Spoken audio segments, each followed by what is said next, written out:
আসসালামু আলাইকুম বন্ধুরা, কেমন আছেন? আল্লাহর মতে আমি ভালো আছি। আপনারা কেমন আছেন জানেন না? আজকে ফাইনালি চলে যাচ্ছি একটু মলে। মলে যেহেতু দরকার আছে, যেহেতু দরকার বলতে আপনাদেরকে বলেই দিচ্ছি, আমার ছেলের বার্থডে আজ রাত্রেই ১২টার পরেই ওর এটা মানে বার্থডে সেলিব্রেশনটা মানে করবো ছোটখাটো করে।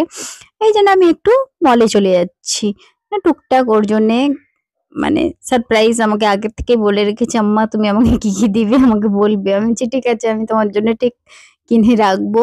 আমি রাত্রে ঠিক আমি দেবো। তুমি বেশি চিন্তা করো না।" বলি, "আচ্ছা ঠিক আছে, ঠিক আছে।" তুমি আমাকে সেই YouTube এ ভিডিওতে দেখে না অনেকে সারপ্রাইজ করে, অমুক করে, হ্যান করে বলছে, "তাদের মতো আমাকে করবে তো?" আমি যে, "অবশ্যই তোমাকে তোমার যা মর্জি আমি তাই করব। কিন্তু তুমি আমি তোমাকে জানাতে পারবনি।" ঠিক আছে? তারপর ওদের স্কুলে অনেক কিছু দিতে হয় মানে বাচ্চাদেরকে।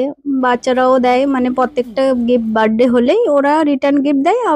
যার বার্থডে থাকে কেউ পেন্সিল, কেউ ড্রয়িং বুক, কেউ ড্রয়িং খাতা, কেউ যা কিছু দেওয়ার যার যেমন সামর্থ্য সে সেরকমই দেয় স্কুলে। তাই ওর জন্য সব স্কুলের ২৪টা না ২৫টা বাচ্চা আছে। তাদের জন্য পেন্সিল, ইরেজার আর একটা করে কেক, একটা করে চকলেট সব প্যাক করে দিয়েছে। যেহেতু সব বাচ্চারাই দেয় আমাকেও দিতে হবে অবশ্যই।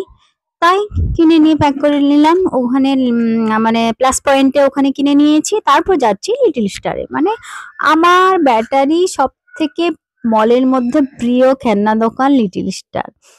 তারপর লিটল স্টারে মা, বেটি ওর মামা, আমার দাদা সবাইকে নিয়ে আমি চলে গিয়েছি। মানে ৮টার দিকে মানে ৬:৩০টার দিকে আমি বেরিয়ে গিয়েছি। খেলনা দেখেছেন কত খেলনা লিটল স্টারে মানে এত বাচ্চাদের ভালো, ভালো খেলনা থাকে। মানে সত্যি মায়েদেরও মনে হয় যেন সব বাচ্চা মানে সব খেলনা কিনে দিই। হুম, বলে ওর জন্যে ২ টো গাড়ি যা ও আগের থেকে বলে রেখেছিল। আগে তো একটা হ্যাঁ, মানে স্পাইডারম্যান হাত ওটা নিয়েছিল। তারপরেও আমাকে বলে রেখেছিল, "তুমি আম্মা আমার জন্য অনেক খেলনা কিনে আনো।" আমি বলছি, "আচ্ছা ঠিক আছে, আমি ঠিক কিনে নিয়ে যাবো। তোমাকে বলতে হবে না।" হুম, বলছে, "তাও এই দোকানে এমন খেলনা আছে মাদের" আমি বলছি যে, "মায়ের যে আমার যদি একটা কিডনিও বিক্রি করি তাও মানে করতে পারবো নি।" মানে এত খেলনার আমার ছেলের এত খেলনার প্রতি লোভ। তারপরে কিনে নিয়েছি। কিনে নিয়ে বেরিয়ে চলে যাচ্ছি। আবার একটু স্মার্ট বাজারে ঢুকবো বলে। যেহেতু মানে আমার মায়েরা এসছে, বাচ্চাদের খাবার-টাবার এটা সেটা নেই। তো ওই স্মার্ট বাজারে কিনে নেবো। তারপর আমার ছেলের জেদ ছিল ওই যে মানে কি সাইকেলিং না কি বলে মানে এই মানে পায়েই করা ওটা নেবে বলছিল। আমি বলছি, "না বাবা পড়ে যাবে তুমি। তাই তোমাকে ওটা দেবো না। তুমি আরেকটু বড় হও।" আর যেহেতু আমার ছেলে এখন ছোট, তারপর এখানে রোড-টোড নেই। রোড আছে বা এখানে চালাতে পারবে না, করবে না, কাঁচার-টাচার খেয়ে যাবে। তাই আমি বলছি, "ওটা তুমি নাওনি, তুমি অন্য কিছু নেবে। ঠিক আছে? পরে বড় হোক তোমাকে অনেক কিছু দেবো, আল্লাহ যদি দেয়।" হুম, তারপরে আস্তে, আস্তে করে আমার দাদাকে বলছি, "তুই চলে যা। যেহেতু ওখানে অফিসে কাজ আছে।" আমার মা-বেটি টোটো ধরে চলে যাবো। বলছে, "তোরা যেতে পারবি তো?" আমি বলছি, "হ্যাঁ, হ্যাঁ চলে যাবো।" তারপর মা-বেটি গল্প করতে, করতে রিলায়েন্সের মুহূর্তগুলো তুলতে, তুলতে চলে যাচ্ছি একদম স্মার্ট বাজারে। স্মার্ট বাজারে আমি আমার বেটিকে বলছি, "কিছু খেয়ে নেবো চল আয় মা-বেটি একটু চাই-টাই।" বলছে, "না, না কিছু খাবো না। নানি-টানি আছে সবাই বাড়িতে। তাড়াতাড়ি চলো।"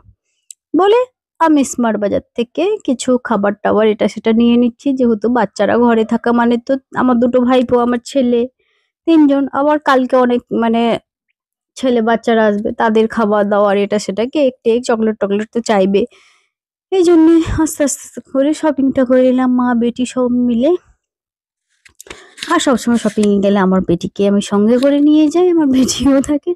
তাই মা-বেটি বিল করে নিলাম। বিল করার পর আমার বেটি তো পে করে দিচ্ছে। এই করে এখানে ব্লগটা শেষ করলাম। সবাই ভালো থাকবেন, সুস্থ থাকবেন। আল্লাহ হাফেজ। ভিডিও ভালো লাগলে অবশ্যই দেখবেন। বাই।